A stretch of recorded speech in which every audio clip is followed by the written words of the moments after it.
नमस्कार, आप देख रहे हैं बीपी गंगा। मैं हूं स्नेहलता और चलिए उत्तराखंड प्राइम की शुरुआत करते हैं इस वक्त की बड़ी खबर के साथ। काशीपुर से खबर है जहां हेलीकॉप्टर की इमरजेंसी लैंडिंग कराई गई है। खेतों में इमरजेंसी लैंडिंग कराई गई है। हेलीकॉप्टर की सेना का हेलीकॉप्टर है जिसे इमरजेंसी लैंडिंग करानी पड़ी खेतों में। 10 मिनट के बाद इस हेलीकॉप्टर ने उड़ान भरी है। सेना का ये हेलीकॉप्टर आप स्क्रीन पर देख रहे हैं। आसपास लोगों की भीड़ इकट्ठी हो गई है। इमरजेंसी लैंडिंग के लिए खेतों में इसे उतारना पड़ा और 10 मिनट के बाद इसने उड़ान भरी। लेकिन इस दरमियान लोगों के शोरगुल को आप सुन सकते हैं।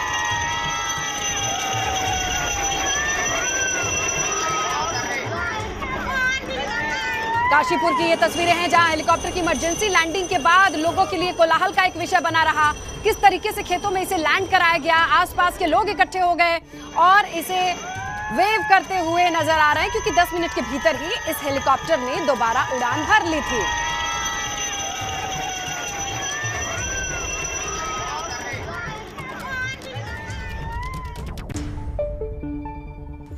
दिल्ली में उत्तराखंड कांग्रेस संगठन को लेकर मंथन की खबर मिल रही है। बड़ी खबर है जहां कांग्रेस प्रदेश प्रभारी देवेंद्र यादव की राहुल गांधी से मुलाकात हुई है।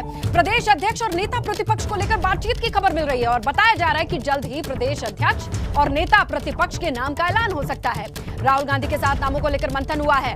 बड़ी जानकारी कांग्रेस को लेकर, बाकी की डिटेल सहयोगी अविनाश तिवारी से लेते हैं। अविनाश, क्या क्या बातें हुई, क्या पता चल रहा है? देखिए, इसमें लगता अगर बात करें तो राहुल गांधी के पास उत्तराखंड के कांग्रेस प्रभारी देवेंद्र यादव पहुंचे थे और संगठन महासचिव केसी वेणुगोपाल पहुंचे थे। दोनों नेताओं ने जो उत्तराखंड में 2 दौर की बैठक हुई है वहां पे नेता प्रतिपक्ष को बनाने को लेकर के और प्रदेश अध्यक्ष को लेकर उसको लेकर के चर्चा की गई है। राहुल गांधी से लेकर के नामों को मंथन किया गया है। अब सूचना ये आ रही है कि उत्तराखंड के जो सीनियर लीडर है, खासतौर से बात करें तो हरीश रावत है, रंजीत रावत है, प्रीतम सिंह है, इन सबको भी दिल्ली एक बार बुला के इनके साथ राहुल गांधी खुद मशविरा करेंगे और उसके बाद जल्द से जल्द यानी कि अगले 5 से 7 दिनों में उत्तराखंड के नेता प्रतिपक्ष और प्रदेश अध्यक्ष के नाम की घोषणा की जाएगी। यानी अभी भी 5 से 7 दिन का इंतजार करना होगा अविनाश। यानी अभी भी कहीं ना कहीं एकमत नहीं बन पा रही है बात। जी बिल्कुल, अगर बात करें जिस तरीके से उत्तराखंड कांग्रेस गुटों में बटी हुई है और शायद उसी का परिणाम रहा है कि इस बार जो परिणाम मुनासिब समझ रही थी कांग्रेस अपने पक्ष में। बिल्कुल अविनाश, देखिए पहले देहरादून में बैठक होती है, बेनतीजा निकलती है, उसकी रिपोर्ट पहुंचती है दिल्ली, आला कमान के हाथों में जाती है और आज राहुल गांधी से मुलाकात के बाद भी माना जा रहा है 5 से 7 दिन के बाद ये 2 पदों पर नाम सामने आएंगे। शुक्रिया अविनाश तमाम जानकारी के लिए। सीएम पुष्कर सिंह धामी रुड़की दौरे पर पहुंचे। इस दौरान सीएम धामी ने आईआईटी रुड़की के 175 साल पूरे होने पर करवाए गए कॉन्क्लेव में शिरकत की। कार्यक्रम में हरिद्वार के अखाड़ों के कई साधु संत भी शिरकत करने पहुंचे। आईआईटी में आने से पहले सीएम धामी प्रदीप बत्रा के आवास पर गए। सीएम ने विधायक बत्रा के आवास पर कन्या पूजन किया, साथ ही कन्याओं को अपने हाथ से भोजन कराया।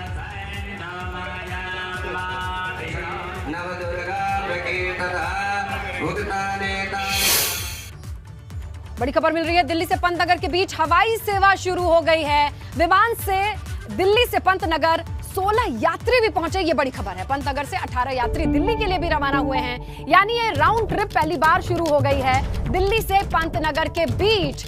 तो देखिए 16 यात्री दिल्ली से पंतनगर पहुंचे हैं और पंतनगर से दिल्ली 18 यात्री पहुंच गए हैं और कुल मिला के ये सेवा अब बहाल हो चुकी है। इसकी शुरुआत हो चुकी है ये राउंड ट्रिप के साथ ही, जहां दिल्ली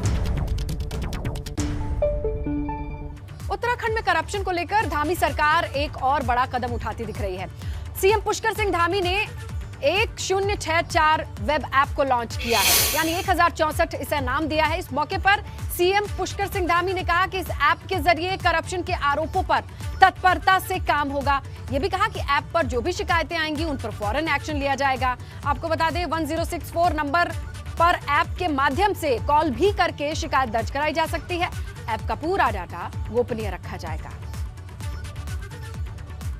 सरकार का लक्ष्य है भ्रष्टाचार मुक्त उत्तराखंड हो और इसमें किसी भी आम जनता के आदमी को, सामान्य जनता के आदमी को, आम व्यक्ति को किसी भी प्रकार से कहीं पर भी भ्रष्टाचार उसके साथ न हो, कहीं पर उसको अपने काम करवाने के लिए कोई रिश्वत देता हो, कोई उससे कोई डिमांड करता हो, तो अपना 1064 पर वो सीधे फ़ोन भी कर सकते हैं और ये वेब के माध्यम से इस ऐप को लॉन्च करके इस ऐप को अपने उसमें मोबाइल में डाउनलोड करके उसको लिखित रूप से भी सहकारिता विभाग की ओर से जिला सहकारी बैंक में करवाई गई नियुक्तियों में धांधली का आरोप लग रहा है। मामला तूल पकड़ने लगा है, इसकी जांच कराई जा रही है। सहकारिता मंत्री धन सिंह रावत कई दिनों के बाद सामने आए तो दावा यह किया गया कि 15 दिन में दूध का दूध पानी का पानी हो जाएगा।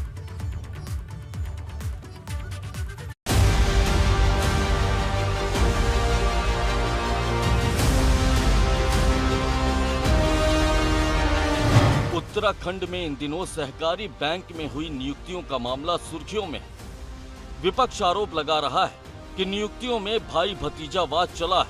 मंत्री और अधिकारियों के चहेते लोगों को मनमाने तरीके से नौकरी पर रखा गया है, मगर सहकारिता मंत्री धन सिंह रावत इससे इनकार कर रहे हैं। सहकारिता विभाग एक ऐसा विभाग है जहां की सारी पावर बोर्ड को होती है और पहली बार हमारी सरकार ने पारदर्शी नियुक्तियां करने का निर्णय किया। 4th क्लास में जो नियुक्तियां चल रही है उसमें हाई स्कूल के इतने नंबर हैं, इंटर के अलग नंबर हैं, खेल के अलग नंबर हैं, दौड़ के अलग नंबर हैं, खाली 10 नंबर का इंटरव्यू है। और जब मुझे शिकायत मिली 2 बैंकों की तो हमने उस पर विभागीय जाँच की है। जिला सहकारी बैंक में ग्रुप डी के पदों पर भर्ती की गई थी। पूरे प्रदेश में 400 से ज्यादा पदों पर भर्ती निकाली गई थी, जिसमें अकेले देहरादून जिले में ही 60 पदों पर भर्ती निकली थी। नियुक्ति के लिए खेल विभाग की तरफ से फिजिकल टेस्ट कराया गया था, जबकि जिला सहकारी बैंक की कमेटी ने इंटरव्यू किया था। विपक्ष नियुक्तियों में धांधली का आरोप लगा रहा है, मगर सहकारिता मंत्री धन सिंह रावत ऐसे किसी बात से भी इनकार कर रहे हैं। साथ ही 15 दिन के भीतर जांच रिपोर्ट आने का दावा भी कर रहे हैं। विभागीय जाँच की रिपोर्ट 15 दिन में आएगी। 15 दिन के बाद अगर कोई भी दोषी पाया गया है उसमें तो उसी को बख्शा नहीं जाएगा। जरूरत पड़ेगी तो अगर और जांच करनी पड़ेगी तो और भी की जाएगी। मामला इस कदर गर्मा गया है कि कांग्रेस सीबीआई से जांच कराने की मांग कर रही है, जबकि सीएम धामी का कहना है कि सरकार इस मसले पर गंभीर है। बात करते हैं एसआईटी की जांच करने की। हमने तो मांग की है सरकार से कि इस पूरे प्रकरण की सीबीआई से जांच करे। अगर सरकार पर जरा भी नैतिकता हो, मुख्यमंत्री जी बड़ी नैतिकता की बातें करते हैं, अगर भाजपा में या सरकार में या मुख्यमंत्री जी में कुछ भी नैतिकता बची है तो निश्चित रूप से उन्होंने दूध का दूध पानी का पानी करने के लिए सहकारिता विभाग में हुए घोटाले की जांच सीबीआई से करानी चाहिए। हम लोगों ने सो मोटो खुद ही लिया है। अगर कहीं पर कोई गड़बड़ होगी तो हम लोग उसकी जांच करेंगे और कानून अपना काम करेगा और इस पर कहीं पर भी कोई गड़बड़ी आएगी तो कोई भी जो है कानून से बड़ा नहीं है। मगर सबसे बड़ा सवाल ये है कि अगर कोई गड़बड़ी नहीं है तो जांच पूरी होने से पहले ही 4 अधिकारियों पर कार्रवाई क्यों कर दी गई? इस पर भी मंत्री सफाई दे रहे हैं। 2 जगह जो है शिकायत आई और हमारे मुख्यमंत्री जी ने और एज ए सहकारिता मंत्री के नाते जब मैंने शपथ ली तो इस प्रकरण को सो मोटो लिया और तुरंत जांच बिठाई गई। जांच 15 दिन में जांच जो है तैयार होगी और बड़ा काम ये किया गया हमारी सरकार के द्वारा कि वहाँ के जीएम और वहाँ के एआर जो कि इंटरव्यू में सम्मिलित थे उनको वहाँ से हटा दिया गया है। बैंकों की भर्ती में हुई धांधली की जड़ें कितनी गहरी हैं, ये तो जांच के बाद ही पता चलेगा। मगर कहा यह जा रहा है कि भर्ती में हुई धांधली के पीछे अधिकारियों और सफेद पोश नेताओं की साठगांठ है। अब देखना होगा कि जांच रिपोर्ट के बाद कौन कौन से अधिकारियों पर गाज गिरती है। एबीपी गंगा के लिए देहरादून से पंकज राणा की रिपोर्ट। विधानसभा अध्यक्ष रितु खंडूड़ी ने दिल्ली के दौरे के दौरान लोकसभा अध्यक्ष ओम बिरला से मुलाकात की। स्पीकर बनने के बाद रितु खंडूड़ी पहली बार दिल्ली दौरे पर थी, इसीलिए वो केंद्रीय नेताओं से शिष्टाचार भेंट करती दिखाई दी और इसी मौके पर ओम बिरला से भी रितु खंडूड़ी ने मुलाकात की। ओम बिरला ने भी स्पीकर बनने की बधाई दी। मुलाकात के दौरान सदन के संचालन को लेकर भी बातचीत हुई।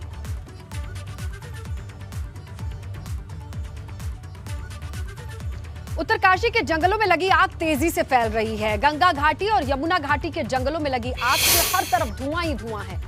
अब लोगों को सांस लेने में दिक्कत हो रही है।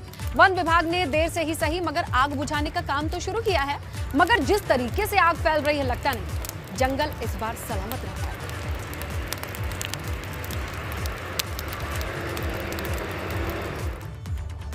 नैनीताल में बिरला मंदिर स्कूल रोड पर जंगल में आग लगी। जब तक वन विभाग की टीम मौके पर पहुंचती आग काफी फैल चुकी थी। बताया जा रहा है कि शरारती तत्वों ने आग को लगाया है। गनीमत ये रही कि वन विभाग ने वक्त रहते मौके पर पहुंचकर आग पर काबू पा लिया, जिससे जंगल का बड़ा हिस्सा जलने से बच गया।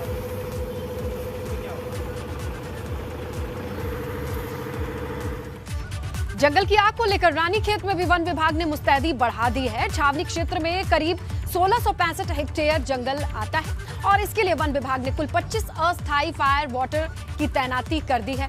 वनाग्नि से बचने के लिए कैंट फॉरेस्ट के कर्मचारियों और फायर वाटर सूखे पत्ते को साफ कर रहे हैं। न हो इसके लिए कैंट प्रशासन पूरी तरह से मुस्तैद है। इसके लिए हम लोगों ने 1 अप्रैल से लगभग 25 अस्थायी वन अग्नि रक्षकों की भी नियुक्ति की हुई है, जो कि सीजन के लिए ही होते हैं। तो उनके द्वारा जिन जिन जगहों पे इस तरह की संभावना ज़्यादा है, लोगों को अवेयर करना भी, खासकर जो पर्यटक बाहर से आते हैं उनको अवेयर भी करना होता है कि हाँ, किसी भी तरह से कोई बीड़ी सिगरेट या इत्यादि चीज़ों को जला के ना छोड़े। साथ ही साथ ये होता है कि जो भी हमारे जो राज्य का वन क्षेत्र है और जो कैंट का वन क्षेत्र है, उसकी जो बॉर्डर है, उसकी सफाई, इन चीज़ों को भी किया जाता है, ताकि अगर उनके क्षेत्र में वन की घटना है, अगर अग्नि किसी तरह की घटना हो तो हमारे क्षेत्र में ना आए, और हमारे क्षेत्र में होती है तो उनकी तरह ना हो। गर्मी बढ़ रही है और ऐसे में उत्तराखंड के जंगल सुलग रहे हैं। जंगल की आग को लेकर पौड़ी में वन विभाग अलर्ट हो गया है। वन कर्मी सुबह और शाम के समय सड़क के किनारे जमा होकर के पेड़ों की सूखी पत्तियां, टहनियां साफ करने का काम कर रहे हैं। साथ ही शरारती तत्वों पर भी नजर रखी जा रही है।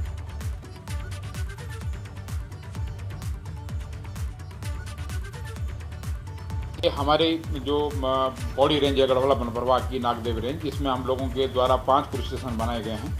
5 पुलिस स्टेशनों में हमने फायर वॉचर भी डिप्लॉय कर दिए हैं। हमारा स्टाफ लगातार जो है फायर लाइन्स, मोटर रोड और पैदल पट्टियों की सारी सफाई कर रहा है। पत्ते गिरने प्रारंभ हो गए हैं और हम सारे लोग एक्टिव हैं और अभी तक पौड़ी रेंज में किसी प्रकार की कोई अग्नि दुर्घटना नहीं हुई है। हम लोग जो है हाई अलर्ट मोड पर हैं और कोशिश कर रहे हैं कि अग्नि दुर्घटनाओं की कमी।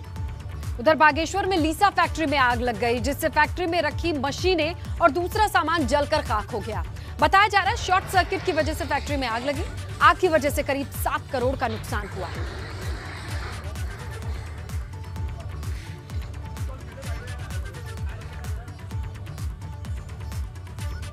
टिहरी से बड़ी खबर मिल रही है। 18 घंटे से बंद है नेशनल हाईवे 94। मलबा गिरने की वजह से हाईवे बंद होने की खबर मिल रही है।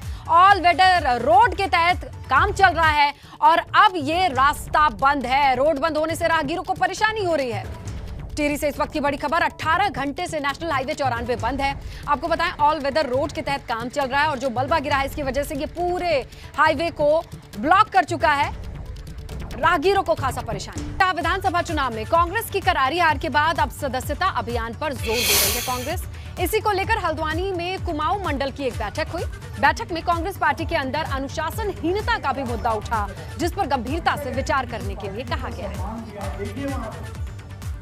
तो साफ कहना है, जो समीक्षा बैठक भी हुई थी उसमें मैंने प्रभारी जी का ज़्यादा समय नहीं लिया। मैंने 2.5 मिनट के कुल समय में अविनाश पांडे जी और प्रभारी जी से एक ही बात बोली थी कि अगर मैं किसी भी निर्णय, जो हाईकमान का निर्णय, उससे अगर मैं खुश नहीं हूँगा तो मैं एक बंद कमरे में आपसे आके अपनी बात रखूँगा, लेकिन सोशल मीडिया, टीवी चैनल्स के माध्यम से कभी भी पार्टी हाईकमान यानी कि सोनिया जी, राहुल जी का जो निर्णय है उसके खिलाफ कभी बात नहीं रखूँगा। ये अनुशासन की आवश्यकता सबसे ज़्यादा इस समय कांग्रेस को ज़रूरत है और इसका जो उल्लंघन करे, चाहे वो मैं हूँ, सबसे पहले अगर मैंने उल्लंघन करा हो तो मुझ पर कार्रवाई। हमारी कोशिश है कि हम बूथ स्तर को मजबूत करेंगे और जो चुनाव की प्रक्रिया है, ब्लॉक इकाइयाँ हैं, बूथ इकाइयाँ हैं, ब्लॉक इकाइयाँ हैं, नगर इकाइयाँ हैं, जिला कांग्रेस कमेटी की जो निर्वाचन है, उसके बाद प्रदेश कांग्रेस कमेटी का निर्वाचन, तत्पश्चात AICC का गठन, ये प्रक्रिया प्रारंभ होगी। तो निश्चित रूप से डिजिटल मेंबरशिप ड्राइव की आज एक बैठक यहाँ पर संपन्न हुई। और कोटद्वार में कांग्रेस की तरफ से बैठक का आयोजन किया गया। इस मीटिंग में अल्मोड़ा से कांग्रेस विधायक मनोज तिवारी भी शामिल हुए। बैठक में कांग्रेस को ब्लॉक और बूथ स्तर पर मजबूत करने पर चर्चा।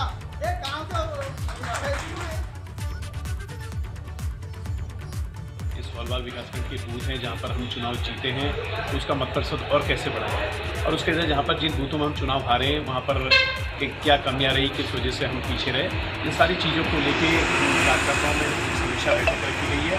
और एक जो पूरे उत्तराखंड के अंदर हमें जो जनादेश मिला है विपक्ष के रूप में, हम कैसे जनहित के मुद्दों को लेके, कैसे महंगाई, बेरोजगारी को लेके और जो भी जनता से जुड़े सवाल हैं उनको।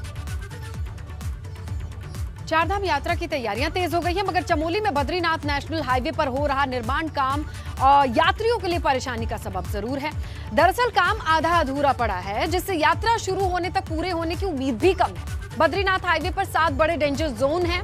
पीपली कोठी के पास पाखी डेंजर जोन है, जो यात्रा के दौरान इस सीजन में परेशानी का सबब बन सकता है।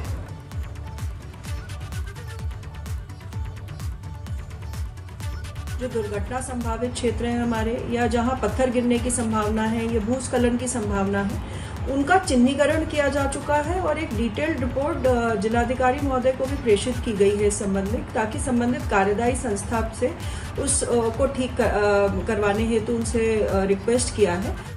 मौजूद हूँ बद्रीनाथ राष्ट्रीय राजमार्ग 07 के पास, और आप देख सकते हैं ठीक मेरे पीछे ये एक बड़ा हिस्सा है पहाड़ी का, क्योंकि कई ऐसे डेंजर जोन हैं जिनको तो अभी तक ठीक नहीं किया गया, और जो यात्रा है कुछ ही समय बाद चालू होने वाली है हेमकुंड साहिब की, बद्रीनाथ धाम की, और पर्यटन स्थल जो फूलों की घाटी है। लेकिन अभी तक जो सड़कें हैं बिल्कुल बदहाल पड़ी हुई हैं चमोली की, और जल्द समय रहते इनका ट्रीटमेंट अगर नहीं किया गया तो सुगम यात्रा है उसमें ये रोड़ा साबित हो सकते हैं। लक्ष्मण सिंह राणा, ABP गंगा, चमोली।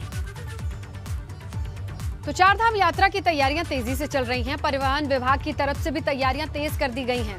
परिवहन मंत्री चंदन रामदास ने कहा कि 18 अप्रैल को सभी निजी ऑपरेटर और परिवहन विभाग की बैठक ली जाएगी, जिसमें चारधाम यात्रा के लिए किराए का निर्धारण किया जाएगा। चंदन रामदास ने कहा कि समाज कल्याण और परिवहन विभाग में सुधार लाने के लिए अधिकारियों को 100 दिन का रोड मैप भी दिया गया है।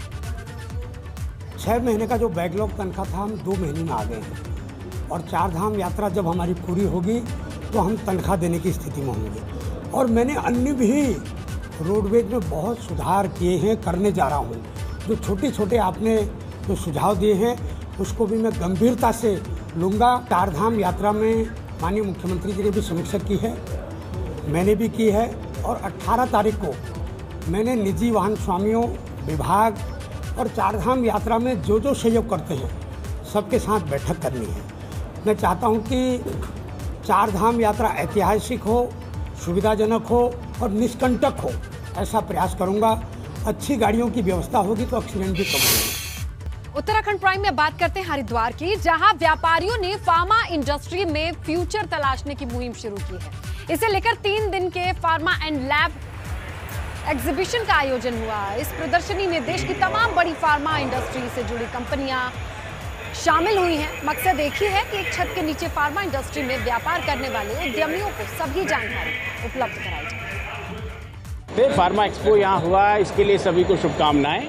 एकदम से एक कंपनी है जो कि कंट्रीब्यूट कर रही है फार्मा इंडस्ट्री के लिए, और हिंदुस्तान की 12 से ज़्यादा प्रतिशत हम लोग बनाने का श्रेय और सौभाग्य हमें प्राप्त है। इसके लिए बहुत अच्छी बात है। लेकिन ऐसा नहीं है, सभी लोग इंडस्ट्री चला रहे हैं और कोई साइज़ के ऊपर फ़र्क नहीं पड़ता। लेकिन इम्पॉर्टेंट है कि उत्तराखंड के अंदर सभी लोग क्वालिटी को फोकस करके और अच्छे से अच्छा प्रोडक्ट इस दुनिया को देना चाहते हैं, लोगों को स्वस्थ करना चाहते हैं। ये हमारे लिए खुशी की बात है। कोटद्वार पुलिस ने 10,000 रुपए के इनामी आरोपी को रोहतक से गिरफ्तार किया है। बताया जा रहा है आरोपी पिछले 1 साल से फरार चल रहा है, इस वजह से इस पर इनाम रखा गया था। आरोपी अपने साथियों के साथ मिलकर सुनसान एटीएम को चिन्हित करके डिवाइस कैमरे लगाकर लोगों के एटीएम का डेटा कलेक्ट करके उसकी क्लोनिंग करता था। इसके बाद ये लोगों के खातों से पैसे निकालता था। डिवाइस लगा के और क्लोनिंग के आधार पर क्लोन करके आधार पर उसके 35,000 रुपये निकाल दीजिए। तत्काल थाने में 420 IPC में मुकदमा दर्ज किया गया। तो विवेचक द्वारा CCTV फुटेज को देखा गया, चेक किया गया, तो उसमें 3 व्यक्ति प्रकाश में आए, जिनका कि एक वाहन भी उन्होंने दिल्ली से खरीदा था। तो वाहन के जब दिल्ली में पूछताछ की तो पता लगा कि उन्होंने अपने वाहन किसी को बेचा था। तो उसी आधार पर ये हरियाणा रोहतक के रहने वाले थे 3 व्यक्ति। 2 व्यक्ति प्रयुक्त वाहन DN9C P100-192 जिसको बरामद कर लिए थे पहले। उत्तराखंड में भी इन दिनों अवैध अतिक्रमण के खिलाफ कार्रवाई की जा रही है। हरिद्वार अथॉरिटी की तरफ से अवैध कॉलोनीज पर भी कार्रवाई की जा रही है। ऐसी इमारतों और निर्माणों को गिराया जा रहा है जो अवैध रूप से बनाए गए हैं। तो देखिए, एचआरडीए की ओर से भी अवैध प्रॉपर्टीज पर बुलडोजर चलने की कार्रवाई शुरू हो गई है। इन्हें चिन्हित किया जा रहा है, पता लगाया जा रहा है। जहां कहीं भी अतिक्रमण है उसे हटाने की मुहिम शुरू हो गई है। हरिद्वार की तस्वीरें आपके सामने हैं, जहां अवैध प्लॉटिंग की गई है उसे हटाया गया।